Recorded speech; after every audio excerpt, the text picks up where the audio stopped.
Happy Friday, everybody. It's Dave, and I'm back with another drawing tutorial video. Last week, I focused on the rule of thirds, which is a very important and key element of composition. And so this week, I want to continue along the same lines and show you another element of composition that's very important for visual storytelling. So if you are working on a book like I am, if you're working on a comic or a graphic novel or an illustrated book, or if you want to get into animation or any sort of visual storytelling medium really, we call this leading the eye. All right, and this is something that I employ constantly when I'm working on my images because I want to direct the viewer's eye in ways that they don't even realize I'm doing. It's sort of a sneaky way of making an almost film-like experience for somebody who's reading a book. Now, I come from animation, and so I'm used to thinking about compositions on a frame-by-frame basis. I don't generally think about, until I started working on books, mind you, a page that's made up of several different compositions. Usually I'm only focusing on one. So the image that I have on my screen here, which you'll recognize from last week's video, shows a spread from Dreamside that is made up of 4 different compositions. There's 4 images with this, 4 panels if you want to call it that. And so as the reader progresses through this page, I want them to follow a very specific path. And it actually gets extremely in-depth. There's a lot to it, and even though it seems like the viewer may just be looking at this page in a way that they choose, and of course there's definitely an element of that, you control where you look, of course, you are going to feel enticed to look through this page along a specific direction that I've determined in advance. And that will help me communicate the story in a way that I think is best communicated. There's a reason that I want you to hit the upper left panel before you get over to the bottom right. But I also recognize that when somebody turns a page, oftentimes the right side of the page is the first thing that they'll see. And if I have a very colorful image like I have in the upper right that differentiates a little bit from the rest, oftentimes the viewer's eye will snap directly to that. So let me show you how I direct the eye through this page. So I'm going to make a new layer here, and I'm just going to draw, and I'm going to zoom in here and show you how this works. I want to progress the eye through the story. I don't want you to move your eye from the upper left and then move to the right side of the page. I want your eye to go from the upper left to the bottom left, and then to the upper right to the bottom right, okay? So what I need to do is try and make sure it's comfortable for the viewer to move their eye downward, and it's more interesting and more comfortable for that to happen than it would be for you to move your eye to the right side of the page. And I'm going to show you how I do that. One of the best ways to work with leading the eye is to take advantage of the character's eyes within the image. And you'll notice that I have the character looking in the direction that I want the viewer to look. And I'm also doing this because I want to keep the eye moving within the composition. I don't necessarily want to lead you off the page unless we're in the bottom right. So I can go over that a little bit as I progress here. So when Sarah gets up in the grass, you'll notice that she's standing up and she's looking toward the right. She's looking toward the text block is what's happening. And not just Sarah, but look at all the pillars. Notice that I oriented them so that they're pointing in this direction. That's done intentionally because I want the viewer to be looking in this direction.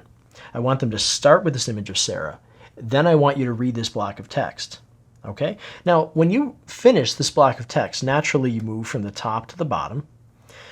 And you'll notice that direction, the word direction here, ends in pretty much perfect alignment with the top of Sarah's head in the bottom left panel.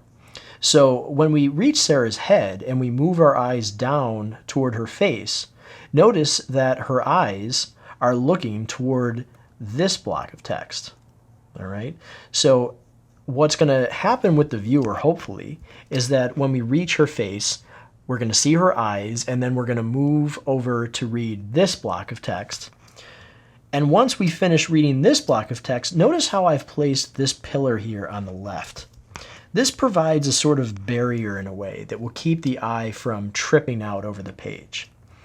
It makes it comfortable for you to flow from her face to the text block kind of bounce against this pillar and then ride the bottom of the composition up toward the upper right, because I've provided a sort of cutoff point down here with these white flowers. So if I were to draw a line that moves throughout this left side of the page, it would look something like this. Basically, it's a backwards S. Okay, and you'll notice that this flower, sort of the petals on this side are aimed upward, and you'll also notice that the upper right panel almost touches the lower left panel. It seems like there's a flow here, there's a path. We kind of feel like we're being projected from the lower left to the upper right. And this is cemented because when you follow this line, notice that these colorful strands are in perfect alignment with that. You know, this arrow points directly where these lines are converging. And where do they converge? Right onto her face. And her eyes, which are looking toward the right here, toward this block of text, will keep us moving throughout the upper right panel. As we reach this text, notice that this colorful stream sort of locks our eyes into this area. And even if it wasn't, I have this border of clouds here, right? That's going to keep the eye locked in, and this colorful stream is going to move us down into this block of text, which is the last block of text that I have in this spread. And once again, as we read through the block of text, our eyes are going to come into contact with these flowers. They're going to move in this direction to follow the horizon line with the grass. We're also going to make sure that we're totally locked up in here because of all the detail in flowers. They provide a sort of barrier that keeps our eye from moving down toward the bottom of the page. It just keeps cycling us, and this colorful stream moves in a swirl, like a spiral here, and then eventually connects with Sarah. Okay. Finally, I have this pillar that's pointing like an arrow towards Sarah's face. So when our eye moves down and around like this, it's really locked into this area here. All right, and we sort of converge at this point, which is really the last point I think we're going to look at before we move on to the next page. And since I used the same spread last week, I also want to move on and show you another spread and show you how the flow works with this page. All right, so at the top left, I'm going to use a lighter color here. Okay, at the top left, you'll notice that I have a pretty dark area up here and a border of the window here. This sort of locks us in here. It keeps us from spending too much time up in this space because there's really not much detail up there. But there's a lot of elements that point toward the focal point, which is Sarah on the window here.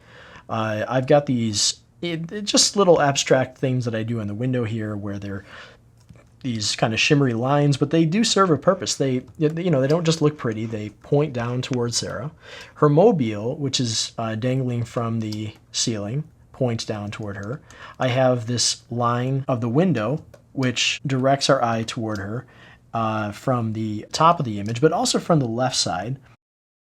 The chair, if you follow this line, the top of the line, it points toward her. The bed points toward her. This side of the bed also points toward her. The couch points toward her. And even her Roblotoid, which is here on the bed, notice that the Roblotoid is looking a little bit toward the right. Well, that just kind of keeps the eye in this general region. Same with the Roblotoid up here on the shelf. It's looking, not at Sarah exactly, but it's looking toward the left.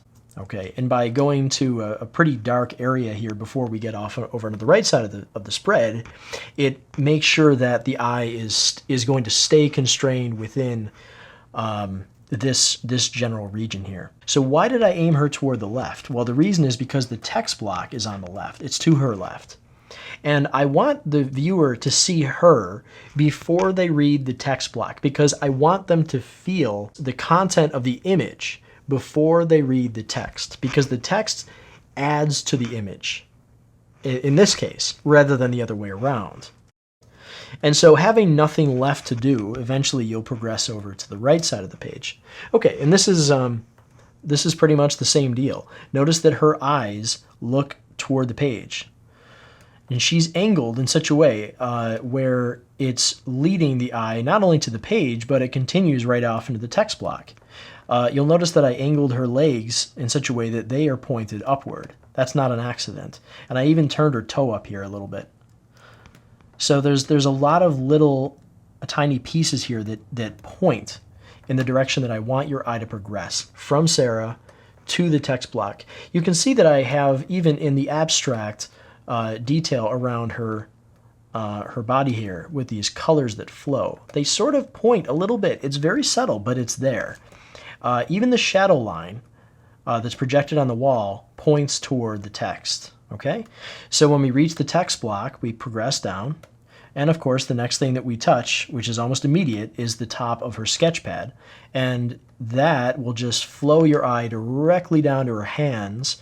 And it will kind of be locked in here by the pen that she's holding. It'll kind of keep the eye recycling through this general area here. And you'll understand very clearly what's happening. She's drawing a picture. And of course, these markers serve the purpose of leading the eye to the next page. Same thing goes at the bottom of the pad here. Okay, and yeah, there's a lot of stuff I'm not even really elaborating on here. Even the window sill, points toward the bottom right here. Of course, I can't make you look where I want, but I can encourage you to look where I want. And that's going to help me balance the story pacing very well. That's very key.